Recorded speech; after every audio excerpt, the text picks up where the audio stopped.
2020-21 থেকে 2026-এ বৃত্তপূরণ করা Lionel Messi Argentina is the greatest team of all time. Italy যে যুগে 1934-1938-এ টানা দুইবার ওয়ার্ল্ড কাপ জিতেছে, সে সময় মানে বিশ্বের পরিস্থিতি অন্যরকম ছিল। মুসোলিনি ছিল তখন ভিতোরিও পোৎজো ছিলেন, যদিও পোৎজো আসলে সেটার ইনফ্লুয়েন্স ছিলেন না। সো ইতালির টানা দুটো ওয়ার্ল্ড কাপ জেতার সঙ্গে ব্রাজিলের টানা দুটো ওয়ার্ল্ড কাপ জেতার অনেক পার্থক্য আছে।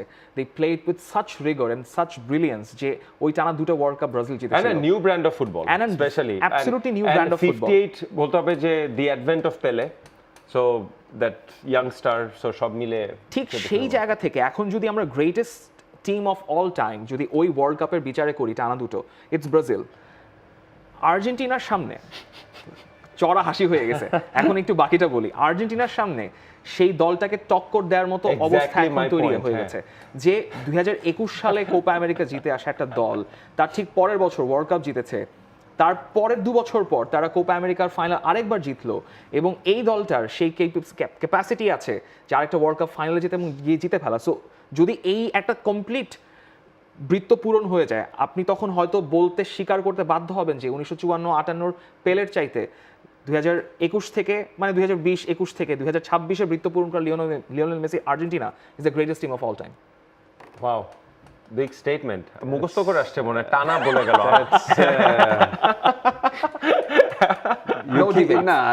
You can keep that for yourself. The greatest team, I don't think so. But era-wise, why not? মানে era-wise is one of the best, definitely, but not one of the greatest. But আর অন্যগুলা কারা? Sorry to say, but Brazilian team 2002, you had 3 Ballon d'Or winners in one team. Rivaldo, Ronaldinho. That was probably an amazing side. মানে Ronaldo, Rivaldo. 4টা Ballon d'Or. Right. Kaká was in that team. I have not seen a team like Ronaldinho, Roberto Carlos, Cafu, oh my god. So শেষই তো হচ্ছে না। I don't think that team versus this Argentina team, honestly, who will win? এটা ওকে, হ্যাঁ। Who will win? Shariful Haque Ananda answer. I'm thinking inside myself. না, আমার মনে হয় এইটা মনে হয় যে the toughest battle. না, it's the toughest fantasy battle. এটা তো টাফ না। I guess the 2002 team by far the better side. মানে যদি ম্যান টু ম্যান যদি একদম লাইক ফর লাইক কম্প্যারিজনও হয়, আমার মনে হয় যে at least the phenomenon মানে এই নাম্বার 9 কে রিপ্লেস করবে আর্জেন্টিনার এই No one. No one can replace Cafu মুখস্থ কথা বলছি না। দুইটা ওয়ার্ল্ড কাপ জিতেছে, দুইটা ওয়ার্ল্ড কাপ জিতেছে। True. And also played 3 finals probably, right? Played 3 finals, so Hands greatest team for Argentina. এটা একটু জানি আর্জেন্টিনা, আমি জানি আর্জেন্টিনা ফ্যান্সরা অনেক কনফিডেন্স আছে, but over confidence is not good. এটা একটু বলতে হবে ভাই। ও না, আচ্ছা আমরা যেটা বলছিলাম, ব্রাজিল 3টা ফাইনাল খেলছে পরপর। 94, 98, 2002. There you go. হ্যাঁ, আমি সেটাই I ভাবছিলাম। think the debate should be between 94 2002 final.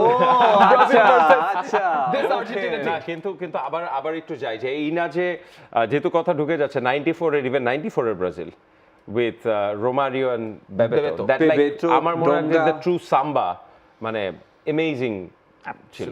Absolutely amazing. Of course amazing. যে কি একটু ইগো বুস্ট হয়েছে হালকা।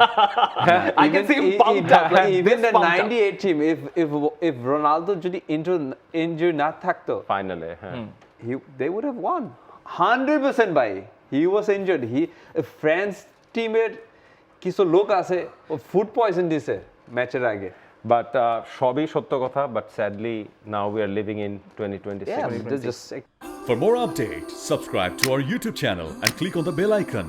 Follow us on Facebook and Instagram. Download T-Sports app to enjoy exciting games and highlights.